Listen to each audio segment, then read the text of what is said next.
I'm going to pick up where I left off, reading in the chronological Gospels about Yeshua as the Passover lamb of the first year. But I first want to go over how it was said in Exodus when God was telling the children how to go about the Passover lamb covenant and the blood covenant. It's in Exodus 12. God says, "This is the beginning of months for you. This is the first month. Tell the people on the 10th day of this month, which is the first month, that they shall take a lamb for a house according to the number of souls.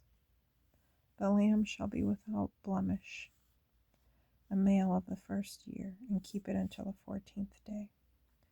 On the 14th day, kill it in the evening, and take the blood and strike it on the 2 side posts and the upper door posts. Eat the flesh, roasted in fire. Eat it with unleavened bread and bitter herbs." So I'm going to pick up. It's John 12:36b. After Yeshua spoke these things, he departed from the Temple Mount and hid himself from the multitude. But though he had done many miracles in their sight, yet they did not believe in him. This is so that the saying of Yeshua the prophet might be fulfilled. Yahweh, who has believed our report, and to whom has the arm of Yahweh been revealed. That is why they could not believe, because Yeshua also said, "He has blinded their eyes and hardened their hearts, that they should not see with their eyes, nor understand with their hearts, nor be converted, lest I should heal them." These things said Yeshua when he saw his glory and spoke of him. Nevertheless, there were also many among the rulers who did not believe in him, or who did believe in him, but because of the Parashim they did not openly confess him, lest they should be put out of the synagogue, for they loved the praise of men more than the praise of Yahweh. Yeshua cried and said, "He that believes in me does not really believe in me, but in him that sent me. He that sees me sees him that sent me. I have come as a light into the world, that whoever believes in me should not live in darkness. If any man hears my words and believes not, I do not judge him, because I did not come to judge the world, but to save the world. He that rejects me and receives not my words already has one that judges him. The word that I have spoken will judge him in the last day. I have not spoken these words of myself, but the Father which sent me commanded me concerning what I should say and what I should speak. I know that his commandments bring life everlasting. Therefore I speak, and I have spoken everything the Father commanded me. We're on Shabbat, the 10th day of the first month. Yeshua returns to Bethany for the night. Matthew 21:17. Yeshua left the Parashim and went out of the city, and he lodged in Bethany. The 11th day of the first month. The next day Yeshua curses a fig tree before entering Jerusalem. And this is in Matthew and Mark, not in Luke and John. Matthew 21:18. In the morning, as he was returning to the city, he was hungry. When he saw a fig tree along the way, he came to it and found nothing on it but leaves. Yeshua said to it, "Henceforth let no fruit ever grow on you." Mark 11:12. On the morrow, when he came from Bethany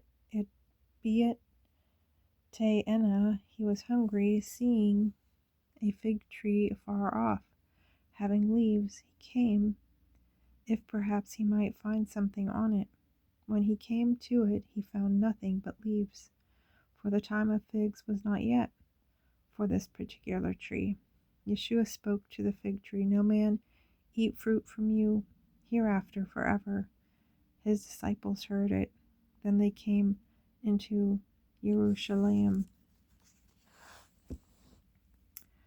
Yeshua cleanses the temple, the 11th day of the first month. And this is in Matthew, Mark, and Luke. Matthew 21:12. Yeshua went into the temple of Yahweh and cast out all those who sold and bought in the temple. He overthrew the tables of the money changers and the seats of those who sold doves. He said to them, "It is written, 'My house shall be called the house of prayer,' but you have made it a den of thieves." The blind and the lame came to him in the temple, and he healed them. Luke 19:45. Yeshua went into the temple and began to cast out those who sold in it and those who bought, saying to them, "It is written, 'My house is the house of prayer,' but you have made it a den of thieves." Luke 19:45 through 46. Mark 11:15b. Yeshua went into the temple and began to cast out those who bought and sold in the temple, and overthrew the tables of the money changers and the seats of those who sold doves. He would not allow any man to carry any vessel through the temple. Yeshua taught them, "Is it not written, 'My house shall be the house of prayer for all nations'? But you have made it a den of thieves." The sages and ruling Kohanim heard what was happening and sought how they might destroy him. But they also feared him, because all the people were astonished at his teachings. When evening came, he again left the city. I'm going to read one last section where it's talking about the fig tree again. And this is the 12th day of the first month. In the morning, the cursed fig tree withered overnight. And this is in Matthew and Mark. Mark 11:20. In the morning, as they passed by the fig tree, they saw that it was dried up from the roots. Kepha, recalling the incident, said, "Master, look, the fig tree which you cursed has withered away." Yeshua replied, "Have faith in Yahweh. Truth I say to you, whoever shall say to this mountain, 'Be plucked up and cast into the sea,' and shall not doubt in his heart, but shall believe that those things which he said shall come to pass, he shall have whatever he says. Therefore I say to you, whatever you ask when you pray, believe and receive, they shall be yours. When you persist in prayer, if you have anything against anyone, forgive, so that your Father which is in heaven will also forgive your trespasses. If you do not forgive others, your Father in heaven will not forgive your trespasses." Matthew 21:19b. The fig tree withered away overnight. When the disciples saw it, they marveled, saying, "How soon has the fig tree withered away?" Yeshua responded, "Truth I say to you, if you have faith and do not doubt, you shall not only do that which was done to the fig tree, but even more. If you shall say to this mountain, 'Be plucked up and thrown into the sea,' it shall be done. Everything that you ask in prayer, believe, and you shall receive."